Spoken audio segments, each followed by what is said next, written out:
Good morning. I'm really sad that Dr. Pollard wasn't able to be here, but her huge spirit, I feel, is in this room with us today. And so I'm going to begin at the beginning with a quote from James Baldwin. For while the tale of how we suffer and how we are delighted and how we may triumph is never new, it must always be heard. There isn't any other tale to tell. It's the only light we've got in all this darkness. I'm really happy to be here to share some thoughts, my own thoughts about my personal journey as an African American woman in politics. My story is not unique, but it gives context to a larger conversation about citizenship and politics and how African American women fight to preserve their authentic selves, which is going to be a theme of my talk. It speaks to our unspoken experiences of pain, hurt, and misunderstanding, and why these experiences need to be understood so that we can be understood. I want to focus on our search for recognition and our search for identity.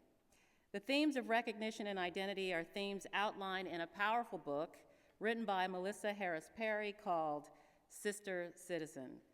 Ms. Harris Perry is a professor of political science at Tulane University, where she is the founding director of the Anna Julia Cooper Project on Gender, Race, and Politics in the South. She previously served on the faculties of the University of Chicago and Princeton University. You can also catch her on MSNBC, where she is a regular contributor and has a new show on Saturday mornings. Her academic research is inspired by a desire to investigate the challenges facing contemporary African Americans and to better understand the multiple creative ways that African Americans respond to these challenges.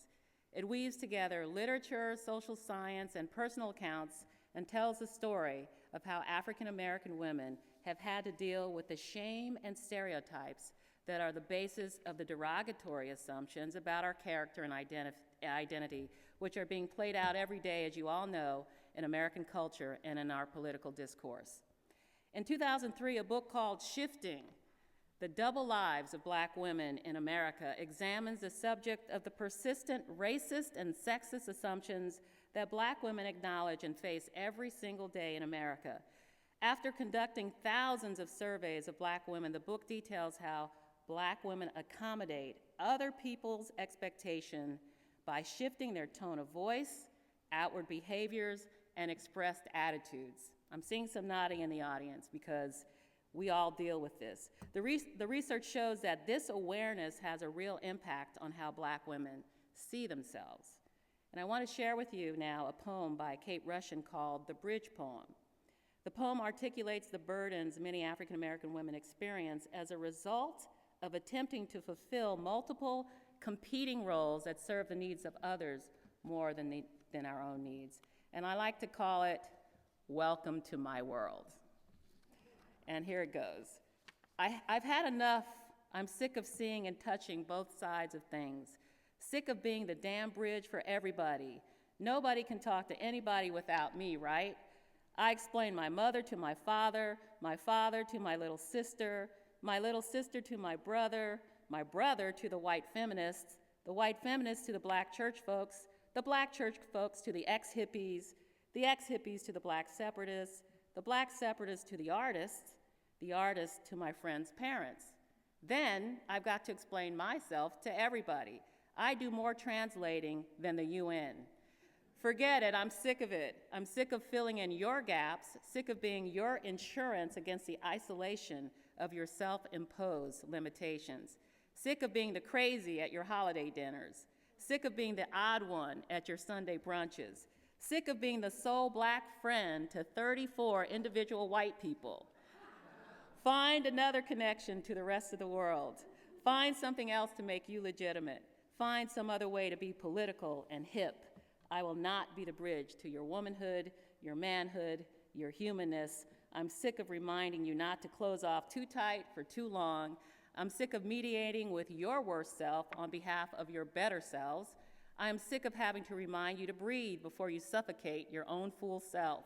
Forget it, stretch or drown, evolve or die. The bridge I must be is the bridge to my own power. I must translate my own fears, mediate my own weaknesses. I must be the bridge to nowhere but my true self, and then I will be useful.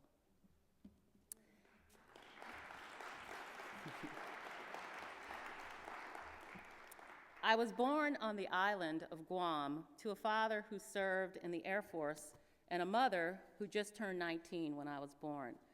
I grew up one of 5 children, and because my father was a career military serviceman, we moved around a lot, and I was always changing schools. I was always the new kid. There is something very unique about what happens to children that have to adjust to new surroundings constantly. For me, I became very adept at sizing people up. I knew how to navigate my world by being the good kid, the smart kid, the nice kid who spoke well and never got into trouble.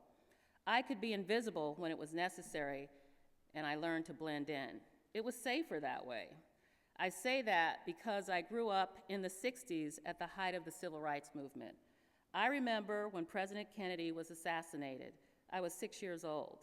I remember when Martin Luther King was assassinated, when Malcolm X was shot, and when Bobby Kennedy was killed. It was a time of confusion and fear because there was a lot of hatred directed toward Black people, and I remember that I began to be treated differently at school. Kids would call me names, and it felt dangerous to be Black.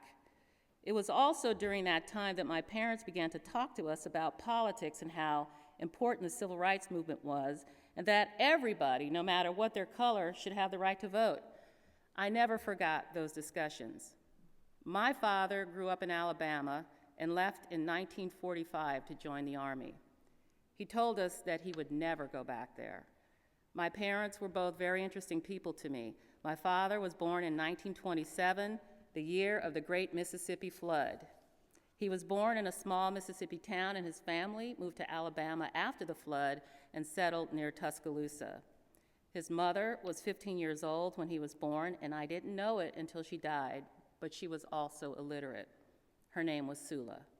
My father never really knew his father, although they worked in the coal mines of Kentucky together when my father was a teenager.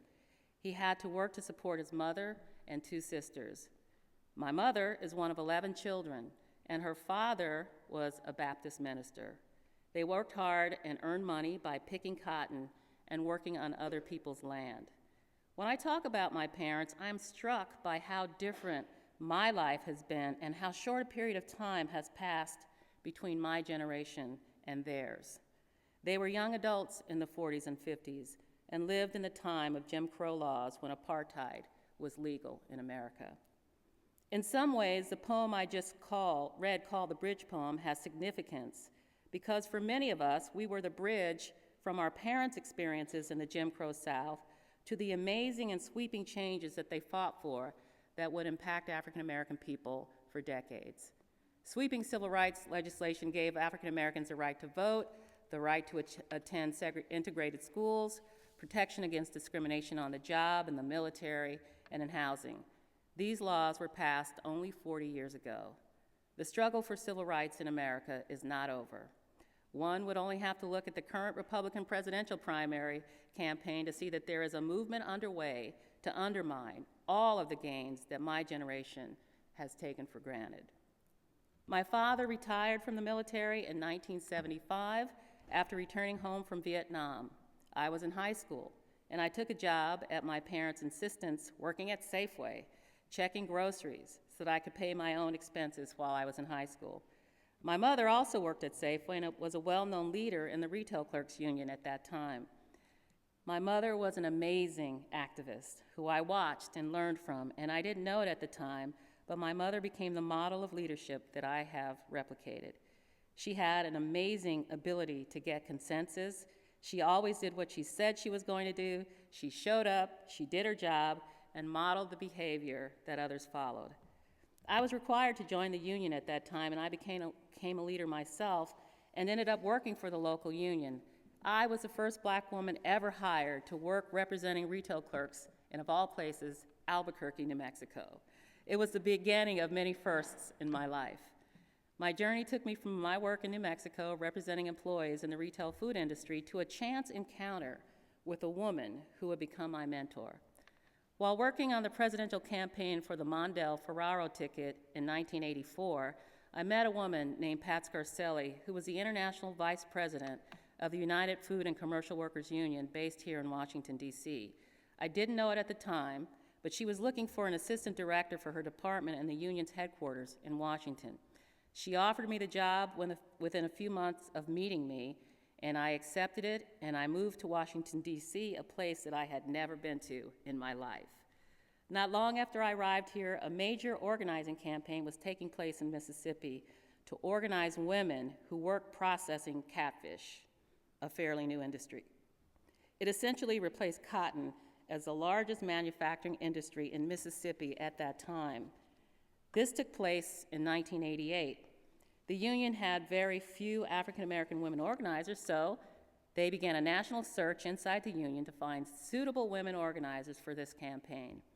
They found me, and I went to Indianola, Mississippi. There, I met some of the most amazing women that I have ever worked with. Many of the women there had little or no education, but they fought a battle with the owners of the catfish plant in Indianola, Mississippi that changed the entire industry. I had never been south before, and that experience changed my life. It was like I had stepped back in time. The town was divided by a railroad track that divided the white residents and the black residents. The residents who were white were mostly well off, and the black residents were mostly poor and uneducated. That experience was the catalyst for my desire to serve the public in a much broader way. And it was more broad than organizing because the women we organized needed more than just a union contract. They needed access to health care, they needed affordable housing, and they needed access to high-quality child care and the best public education experience for their children. Many of the women I worked with there were illiterate. I spent years organizing women all over the South who worked in the catfish industry, poultry plants, textile mills, nursing homes, hospitals, and other industries where women made up a majority of the workforce. Those experiences led me to a life of public advocacy and ultimately to public service. I ended up here in Montgomery County where I raised 2 sons, and my political awakening began as a parent, fighting on behalf of my children who attended public schools here in what is known as one of the best school districts in the nation. What I found out, though, that the system didn't work the same for all of Montgomery County's children. I began to learn through my own experiences that the school system operated on 2 separate tracks, one for affluent white children and the other for everyone else. I became so involved in the issue of tracking, which I often refer to as apartheid, that I became a founding member of an organization called the Montgomery County Education Forum, which is an advocacy organization that works to promote equity for all students. The organization was instrumental in ending the 2nd grade test that all Montgomery County students took to determine whether they would be tracked into gifted and talented programs, which would ensure that some students would receive a very different educational experience than other students. I never had any real plans for running for office. It took 2 years of other people trying to recruit me that I decided to run. It was after my father passed away in the fall of 2003 that I went by myself to the Board of Elections office on the last day before the cutoff and registered my candidacy to run for a seat on the Board of Education. I have only been in elected office since 2004. I served on the Board of Education for 2 years of a 4-year term, and it was only due to an open seat on the council that I decided to leave the board to run. I had to quit my job and was unemployed for 7 very long months, and it was an enormous sacrifice for me and my family. I had 4 opponents in the primary, but I won the seat and became the first, if you can believe, African-American woman ever to serve on the county council. I am now serving in my 2nd term, and I chair the council's education committee, which oversees the spending of more than $2 billion in MCPS operating budget and another $2 billion in the capital budget, and your budget is also in my committee. Last year, I was elected by my peers to serve as the president of the council, which was another first. I began my remarks by commenting on the book Sister Citizen and Black Women's Search for Recognition and Identity, and about how to find our authentic selves. There's an important concept that brings all this together in the book, and it comes out of post-World War II cognitive psychology research on field dependence. And I know you're all students, so I hope you bear with me because I think this is very interesting. Field dependent studies show how individuals locate the upright in a space. In one study, subjects were placed in a crooked chair in a crooked room and then asked to align themselves vertically. Some perceived themselves as straight only in relation to their surroundings. To the researchers' surprise, some people could be tilted by as much as 35 degrees and report that they were perfectly straight, simply because they were aligned with images that were equally tilted. But not everyone did this. Some managed to get themselves more or less upright, regardless of how crooked the surrounding images were. The slanted images in the crooked room are the stereotypes and sexist and racist assumptions about who we are. Hateful stereotypes are the tools that build the crooked rooms. As Black people, we experience and suffer injustice every day. Some of it is not seen and it is often very subtle, but when it happens to us, it's a powerful reminder of how far we have to still go. One of the experiences that I remember while working in Mississippi is when I took about a dozen women who were the leaders in a strike for a fair contract out to dinner to celebrate their victory. I asked them where they wanted to eat, and they suggested a really nice restaurant, and I went in to speak to the maitre d'. He looked at us with disgust or dismay, I don't remember which, but in any event, he said to me, "You're not from around here, are you?" He then proceeded to place us in the back of the restaurant near the entrance to the kitchen. I was furious, but the women were so happy to be there that they didn't seem to mind. I also learned by observing these amazing women that while in the presence of white people, they would not look them directly in the eye and almost kept their heads slightly lowered when talking to them. I remember my father doing exactly the same thing. In the book, Sister Citizen, there's another example of this from a political scientist named Patchen Markell of what happens in our democracy when certain groups of people are misrecognized, which, as he says, is a ubiquitous and deep-seated form of injustice, which consists in the failure, whether out of malice or out of ignorance, to extend to people the respect or esteem that is due to them by virtue of who they are. Markell believes that individuals become who they are as a result of being seen. Engaging in the public sphere through politics is the ongoing, unpredictable, and imminently political activity through which we become who we are. Eliza Galley was a free Black woman living in Petersburg, Virginia before the Civil War. She was divorced, owned property, and had financial resources that made her unusual among free Blacks in the Confederate South. In 1853, Galley was arrested and charged with stealing cabbages from a white man's garden. Autonomous and assertive, she could afford to fight back against this scurrilous claim. So she employed several aggressive attorneys who argued her case.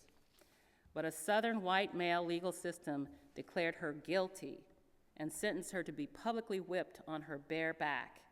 Historian Suzanne Lebso reminds us she was helpless in the end, the victim of the kind of deliberate humiliation that for most of us is past imagining. However, last year, like Eliza Galley, I had my own personal experience dealing in a crooked room. As president of the council, I found myself in a very long, brutal fight with the Public Employees Union, unions plural. It was a year fraught with punishment at the hands of the mostly white male union leadership that sought to embarrass and publicly humiliate me. The most interesting thing about these attacks is that they took place at the hands of some of the very people I had known and worked with for years in the labor movement. It spoke to me about what it really means to stand straight in a crooked room. Never before had the president of the council been treated with such contempt and with such disrespect. With such disrespect, the silence also of my colleagues was deafening. These attacks were designed to show me, a Black woman, that it was not my place to lead. I had to be taught a lesson. It was an experience that was devastating and humiliating at the time that I was going through it, but it only strengthened my resolve to be who I am and to show my true self to everyone. I have emerged a much stronger person and a better public servant. Former President Bill Clinton gave the commencement speech at Harvard a few years ago, and something in that speech has stayed with me. He said, and I quote, "In the central highlands of Africa, when people meet each other walking on the trails and one person says, 'Hello, how are you? Good morning,' the answer is not, 'I'm fine, how are you?' The answer translated into English is this: 'I see you.'" Think of that. I see you. Ultimately, to be seen and recognized as your true authentic self is the most powerful and necessary attributes of being human. It is what it means to be truly integrated as full participants in our democracy. The road between here and there is still a long one. And let me close the way I began, with a quote from James Baldwin. "For while the tale of how we suffer and how we are delighted and how we may triumph is never new, it must always be heard. There isn't any other tale to tell. It's the only light we've got in all this darkness." Thank you.